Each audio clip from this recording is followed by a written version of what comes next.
राधे राधे महाराज जी। महाराज जी, अपने मन की आवाज या शक्ति को कैसे मजबूत करें, बाहर के शोर को कैसे कम करें? भगवान के नाम जप से।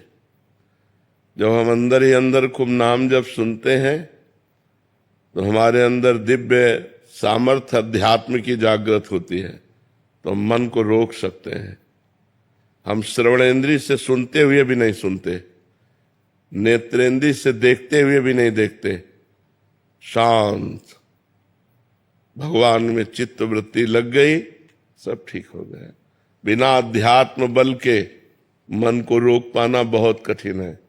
जैसे तूफान को नहीं रोका जा सकता किसी भी हालत में, ऐसे मन को नहीं रोका जा सकता। मन अगर रुक सकता है तो अध्यात्म बल से रुक सकता है, और अध्यात्म बल है भगवान का नाम। जितना नाम जप करोगे उतना अध्यात्म बल वाले बनोगे। अध्यात्म बल वाला ही काम क्रोध लोभ मोह मद मत्सर इन 6 शत्रुओं पर विजय प्राप्त करता है। भारी से भारी दुख और विपत्ति सहन करने की सामर्थ्य आती है। दुखों में भी वो मुस्कुरा करके चलता है। चाहे जितना परिस्थिति बिगड़ी हो, अगर नाम जब चल रहा है तो आप आनंद में परिस्थिति को काट लेंगे, क्योंकि आपके पास नाम बल है। और नाम जप नहीं तो सब बेकार है। प्रवचन सुनना, प्रवचन करना ये तभी ठीक है जब हमारा भगवत चिंतन चले।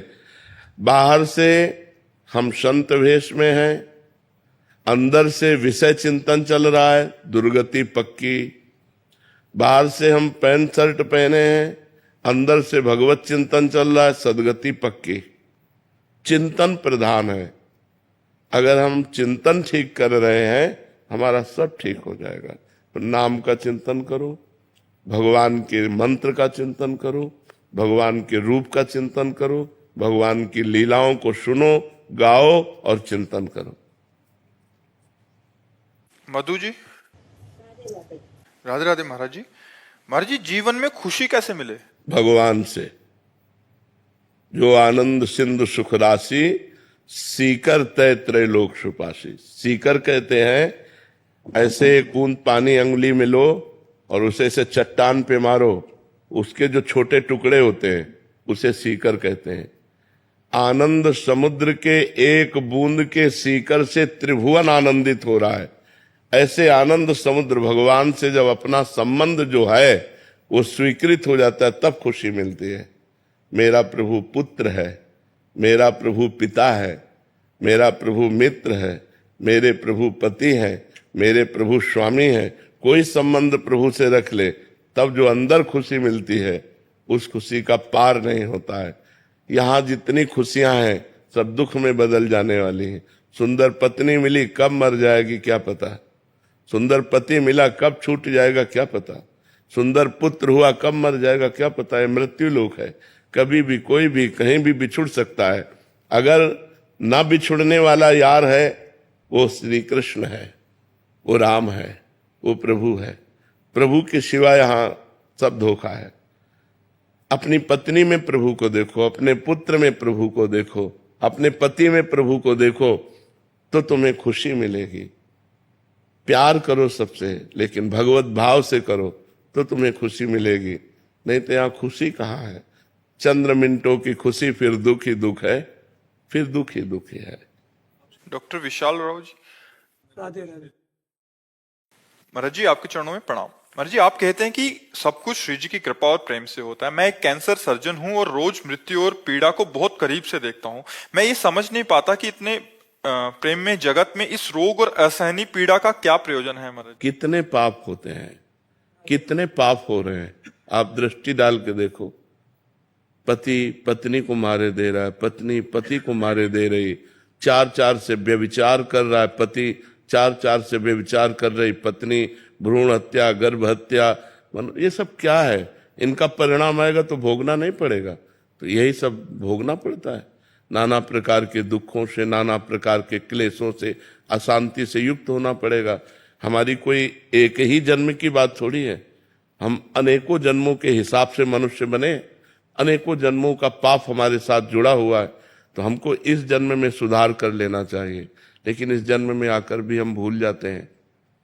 हम जैसे भूमि परत भा ढाबर पानी, तिम जी वही माया लपटानी। फिर वो वही प्रमाद से वही गलतियां करना शुरू कर दिया।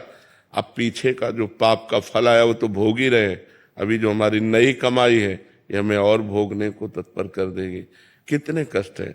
आप उस एक कैंसर पीड़ित मनुष्य का कष्ट देखकर व्यथित हो गए, लेकिन एक मुर्गा का, एक बकरा का, एक गाय का, एक भैंस का जिसको काट करके खाते हैं, फिर परिणाम तो आएगा ना। तो हम उनके कर्मों को देखें, क्योंकि जब समझने का टाइम था तब तो समझा नहीं, अब समझने का टाइम नहीं, अब भोगने का है तो भोगो। तो ये भोगना पड़ेगा। डॉक्टर को चाहिए कि मरीज को भगवान का स्वरूप समझकर जितना प्रयत्न कर सकता है दुख निवृत्ति के लिए, औषधि के द्वारा, अपने विचारों के द्वारा, अपनी वाणी के द्वारा उसको ढांढस बंधाए, उसकी दुख निवृत्ति का उपाय करे। जीव अविनाशी है, शरीर विनाशी है, उसने विनाशी कृत्यों में पाप किया है, इसलिए उसे भोगना पड़ेगा।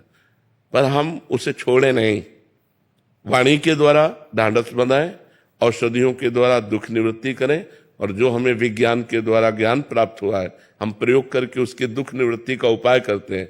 पर उतना ही कर सकते हो जितना करना है, आगे को तो भोगना ही पड़ेगा उसे। तो इसलिए पाप का अवश्य फल भोग, अवश्य में भोक्तव्यम कृतम कर्म शुभाशुभम, शुभ और अशुभ कर्म का फल भोग। कैसे कैसे लोग पाप करते हैं, आप देखो ना, कैसे कैसे पाप करते हैं। उनका परिणाम जब आएगा, तो भोगना पड़ेगा ना। लाखों दिलों को दुख पहुंचाते हैं, हजारों जीवों को खा जाते हैं, इनका परिणाम जब आएगा तो भोगना नहीं पड़ेगा, भोगना पड़ेगा। कर्म का फल भोगना पड़ता है। इसलिए डरो कि हमारे द्वारा कोई ऐसा कर्म न बन जाए जो हमें भोगना पड़े। नाम जप करो भगवान का, परोपकार करो दूसरों का, कभी दूसरों के साथ हिंसा व्यभिचार ऐसे दोष मत करो, तो तुम्हारा जीवन आनंदमय हो जाएगा। पीछे के पाप भजन बल से नष्ट हो जाएंगे। प्रारब्ध को भोग कर नष्ट कर लो, अगला जो कार्य कर रहे हो, अच्छे कर रहे हो, तो भगवान की प्राप्ति हो जाएगी। अगर मनुष्य भी बनोगे तो स्वस्थ विचारवान लोक कल्याण वाले बनोगे। तो आज क्या मनुष्यता रह गई है। नशा किए घूम रहे, किसी की जंजीर चैन खींच रहे, किसी को मार रहे, किसी को लूट रहे, कैसा कैसा अत्याचार। पर बहुत समय हिसाब लेट होता है अपने यहाँ, तुरंत हिसाब नहीं होता। भारत में भी देख लो, कानून व्यवस्था में अगर आज मुकदमा डाला गया तो 10 साल मुकदमा ही केवल चले। 10 साल मुकदमा चलने के बाद उसे सजा और जुर्माना दिया जाता है। तो अब ये जब एक जन्म में एक की हुई अपराध प्रवृत्ति का 10वें वर्ष में निर्णय होता है जाके, तो फिर अनेक जन्मों से जो हम पाप करते चले आ रहे हैं, हमारे भगवान का तो बहुत बड़ा दरबार है, वहां तो असंख्य जीवों का हिसाब किताब है। तो अब पता नहीं 50 जन्म पीछे का कर्म लागू हुआ करके, तो हमें भोगना पड़ेगा। क्योंकि करने वाले हम ही हैं। हमारे शरीर बदलते गए, लेकिन कर्ता तो हम नहीं बदला ना, तो कर्ता को भोगना पड़ता है। इसलिए धैर्य रखो आप, और डॉक्टरी के द्वारा दूसरों की दुख निवृत्ति का उपाय करते रहो। बकाया जो जैसे कर्म करता है उसे वैसा भोगना पड़ता है।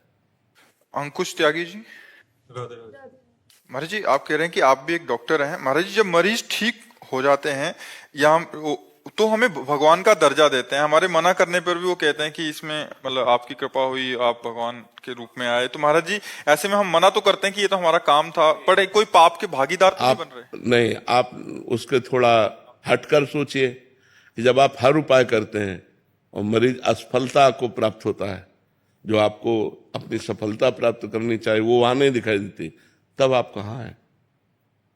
तब आप कहाँ हैं? विचार करके देखिए ना कि हर जगह सफल ही तो नहीं हो जाते। मान लो आप अभी सफलता ही प्राप्त करें, लेकिन 10 जगह ऐसी है जहां हम असफल हो गए हैं।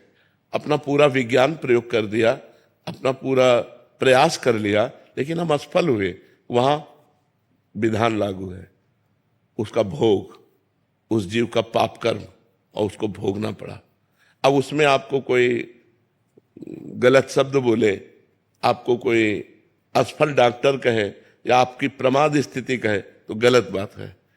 ऐसे ही सफलता में आप नहीं है, उसका पूर्व का पुण्य है, उसका पूर्व का विधान है। आपके हाथ का जस आपने प्रयास किया और सफल हो गए।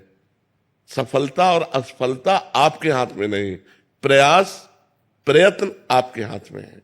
सफलता असफलता है कि नहीं, आप विचार करके देखिए कि बहुत ग्रेजुएट डॉक्टर के द्वारा भी केस फेल हो जाता है कि हाथ में नहीं रहा और वो निकल गया, अब लाख प्रयास किया निकल गया। इसका मतलब है कि एक डॉक्टर अपना प्रयास कर सकता है, परिणाम नहीं, परिणाम परमात्मा देता है। प्रयास हमारा और सफलता और असफलता ये भगवान के ऊपर। तो जब आपको सफलता मिले और आपको कोई कहे धन्यवाद, तो वो धन्यवाद आप भगवान को दीजिए कि प्रभु इसमें मैं तो निमित्त मात्र हूं, धन्यवाद तो आपका है कि आपने इस जीव को सहयोग करके सफल कर दिया, रोग निवृत्त कर दिया। ऐसी भावना करोगे तो आपकी उन्नति होती चली जाएगी, आपको अहंकार नहीं आएगा और आप सफल डॉक्टर हो जाएंगे।